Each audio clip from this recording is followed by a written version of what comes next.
Hello দর্শক, কী অবস্থা, কেমন আছেন? চলেন ঘুরে আসি মিরতলা থেকে আমার ভালোবাসার শহর কসবা।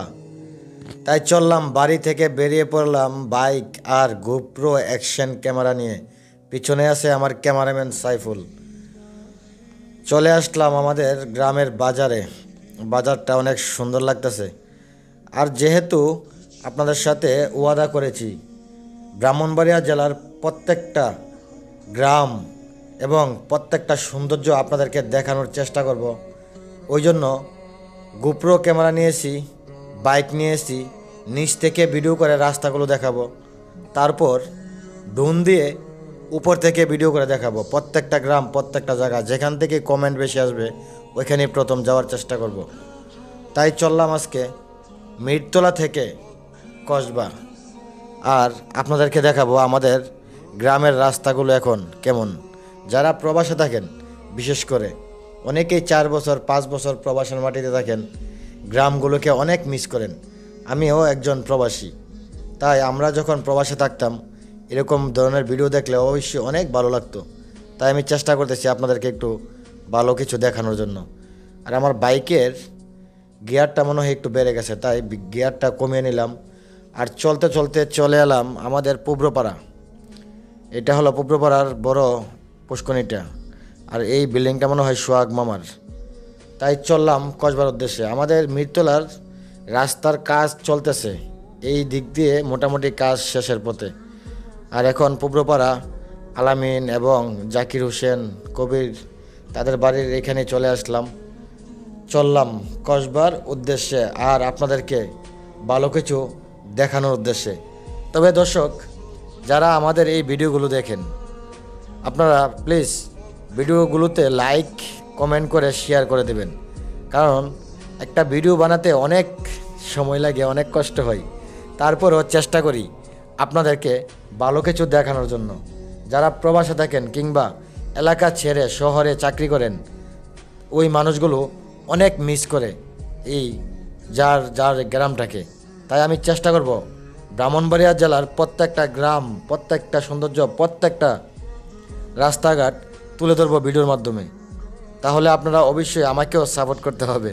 আর সাপোর্ট করার জন্য জাস্ট একটা কমেন্ট আর ভিডিওটা শেয়ার করে দিবেন। আর যেই গ্রামের কমেন্ট বেশি আসবে আমি ওই গ্রামেই দ্বিতীয় ভিডিও বানানোর চেষ্টা করব।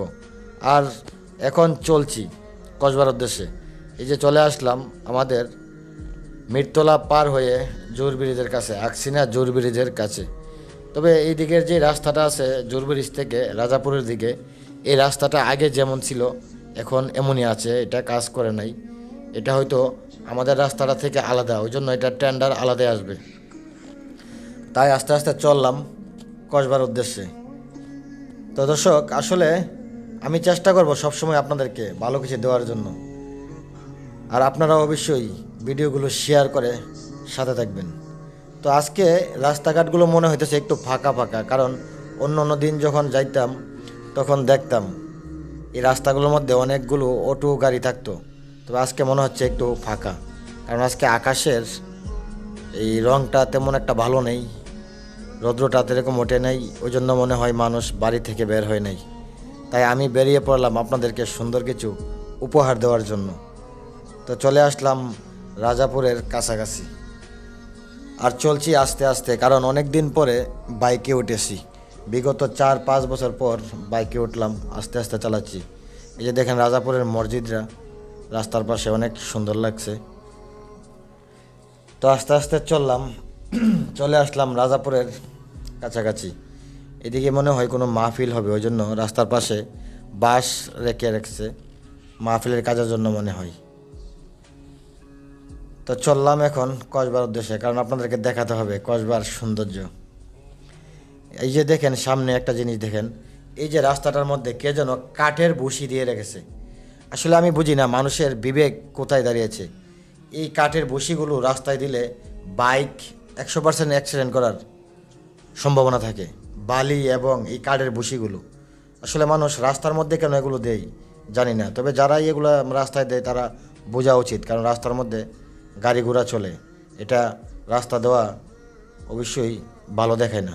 তবে দর্শক চলে আসলাম রাজাপুর পার হয়ে, এখন আছি চমনি থেকে কসবার যে মেইন রুটে আমরা আছি। তবে এই মেইন রুট দিয়ে প্রচুর অটো রিক্সা গাড়ি থাকে, আজকে একটু কম, কিন্তু মাঝে মাঝে ভয় হয় এই রুটটার মধ্যে, যখন বড় ট্রাক্টরগুলো দেখা যায়। ট্রাক্টরগুলো অনেক স্পিডে চলে আসলাম আমাদের শাহপুরের যেই গুরুস্থান, এই গুরুস্থানটা অনেক সুন্দর লাগে। আর এটা মনে হয় আমাদের কসবা থানার মধ্যে বড় একটা গুরুস্থান, সৌন্দর্য দেখার মতো রাস্তার পাশে। তো দর্শক চলছি কসবার উদ্দেশ্যে, রাস্তা ফাঁকা মনে হচ্ছে, তাই একটু স্পিড নিয়েই যাওয়ার চেষ্টা করলাম, কারণ কখন আবার রাস্তাঘাটে জাম হয়ে যায়। কারণ এখন আমাদের রাস্তাঘাটগুলোতে প্রচুর গাড়ি দেখা যায়, প্রচুর অ্যাক্সিডেন্ট হয়। তাই এখন যেহেতু ফাঁকা রাস্তা, তাই একটু স্পিডে যাওয়ার চেষ্টা করলাম। ওয়াও, অনেক সুন্দর লাগতেছে, তাই না দর্শক? তবে আরও একটু সুন্দর লাগতো যদি আকাশে রোদ থাকতো। আজকে আকাশটা কেমন যেন মেঘলা মেঘলা ভাব, ওই জন্য কালারটা মনে হয় এরকম একটা সুবিধা আসবে না। তো দর্শক চলতে চলতে চলে এলাম বিশারাবাড়ি। একটু সামনে মনে হয় বিশারাবাড়ির মসজিদরা, হ্যাঁ যেটা বলেছিলাম, এই যে বিশারাবাড়ির মসজিদ, এখানে চলে আসলাম। তো আস্তে আস্তে চললাম কসবার উদ্দেশ্যে। দর্শক ভিডিওটা কেমন লাগছে অবশ্যই কমেন্ট করে কিন্তু বলবেন, কমেন্টে জানাবেন কেমন লাগছে ভিডিও, অথবা আপনারা পরবর্তী কেমন ধরনের ভিডিও দেখতে চান। আমি চেষ্টা করব আপনাদেরকে সুন্দর সুন্দর ভিডিও দেওয়ার জন্য। তাই আজকে অনেকটাই ফাঁকা রাস্তাগুলো, আজকে মনে হয় গাড়ি ঘোড়া একটু অনেকটাই কম, কারণ অন্য অন্য দিন দেখি যে অনেক গাড়ি থাকে রাস্তার মধ্যে, বিশেষ করে অটো রিক্সা এখন প্রচুর হয়ে গেছে আমাদের এদিকে, গাড়ি একটার পিছনে একটা লেগেই থাকে প্রতিনিয়ত। তো চলে আসলাম চলতে চলতে ব্র্যাক ব্যাংকের কাছে। এই যে এখানে আগে আরও বড় বড় গাছ আছিল রাস্তার পাশ দিয়ে, গাছগুলো এখন অনেকগুলো কেটে ফেলেছে, ওই জন্য রাস্তাটা ফাঁকা ফাঁকা মনে হয়। তারপর অনেক ভালো লাগে রাস্তাটা, কারণ আমাদের এই রাস্তাটা অনেক ভালো আছে এখনও।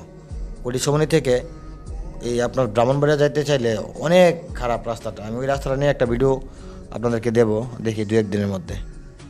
তো এখন প্রায় বিশারাবাড়ি পেরিয়ে ব্র্যাক ব্যাংক পার হয়ে চলে আসলাম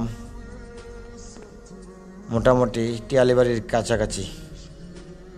এই যে এখানে চলে আসলাম টিয়ালিবাড়ির কাছাকাছি, সামনে হয়তো আমাদের পৌর উচ্চ বিদ্যালয়ের গেট দেখা যাচ্ছে, হ্যাঁ পৌর উচ্চ বিদ্যালয়ের এই যে ব্রিজটা, আসলে বিদেশ থেকে এই জিনিসগুলো অনেক সুন্দর লাগে। এই যে চলে আসলাম টিয়ালিবাড়ির মোড়ে। তবে দর্শক টিয়ালিবাড়ির মোড়ের যেই রাউন্ডাবোর্ডে এখানে একটা রিক্সা ছিল, এই রিক্সাটা এই 2024-এর গণ অভ্যুত্থানে কে বা কারা ভেঙে ফেলেছে, এই সৌন্দর্যটাকেই নষ্ট করে দিয়েছে।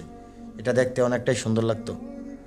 তো দর্শক চলে আসলাম টিয়ালিবাড়ির মোড় পার হয়ে আমাদের কসবা সরকারি হসপিটালের কাছাকাছি। এখানে অনেক সময় অটো রিক্সার জাম থাকে, আজকে তো প্রথম থেকেই বললাম গাড়ি ঘোড়া কিন্তু জাম নেই, আজকে একদম ফাঁকা রাস্তা। তাই আমিও নতুন মনে হয়, ওই জন্য রাস্তাটা ফাঁকা। যদি জাম থাকতো হয়তো আমার ভয় পেতাম গাড়ি চালাতে, কারণ অনেক দিন পর গাড়ি চালাচ্ছি।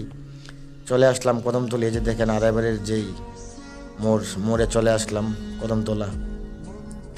তবে দর্শক আমি একটা জিনিস ফলো করেছি আমাদের কসবাতে, শুধু কসবাতে নয় বিভিন্ন জায়গায়, এই যে দেখেন আমার সামনে এই যে অটোটা, আমি অনেকবার হরেন দিছি, কিন্তু অটোগুলা হরেন দিলেও ওরা সাইড দিতেছে না। ভাই তোমরা যারা অটো চালাও অবশ্যই পিছন থেকে যদি বাইক কিংবা মাইকো গাড়ি হরেন দেয় অবশ্যই সাইড দিয়ে দিবা, কারণ তোমরা চলো তোমাদের গতিতে, আর অন্যদেরকে অন্যদের গতিতে চলতে দাও।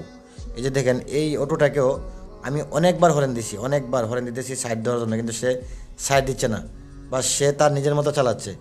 এই যে দেখেন, বা সাইড দেওয়ার কোনো সিস্টেমই নেই। তাই আমি বলবো যারা অটো চালাও অবশ্যই ভাই নিজের সাইডে নিজে চলো, আর অন্যকেও চলতে সাহায্য করো। তো দর্শক চলতে চলতে চলে এলাম আমাদের কসবা নতুন বাজারে চলে আসলাম। এই যে বাজারে আজকে অনেকটাই রাস্তাঘাটও ফাঁকা, মানুষও দেখা যায় না রাস্তাঘাটে। চলে আসলাম নতুন বাজার পের হয়ে পুরান বাজারের যে ব্রিজ উঠতেছি। তবে দর্শক এই ব্রিজটার আশেপাশে আগে অনেক নেতাদের পোস্টার লাগানো থাকতো, এখন আর নেতাদের পোস্টারগুলো দেখা যায় না। হয়তো কিছুদিন পরে আবার নতুন কোনো নেতাদের ছবি পোস্টার লাগানো হবে। তো যাক দর্শক ভিডিওটা কেমন লাগছে অবশ্যই কমেন্ট করে জানাবেন। আপনাদেরকে আমি আরও ভালো ভালো কিছু দেওয়ার চেষ্টা করব। তাই আমি এখন চলে আসলাম কসবা জনতা শপিং টাওয়ারে। এখানে আবার আমার শালার দোকান আছে, আমার একটু প্রয়োজন আছে এখানে যাব। তবে দর্শক, ভালো থাকবেন, সুস্থ থাকবেন। দেখা হচ্ছে পরবর্তী কোনো ভিডিওতে।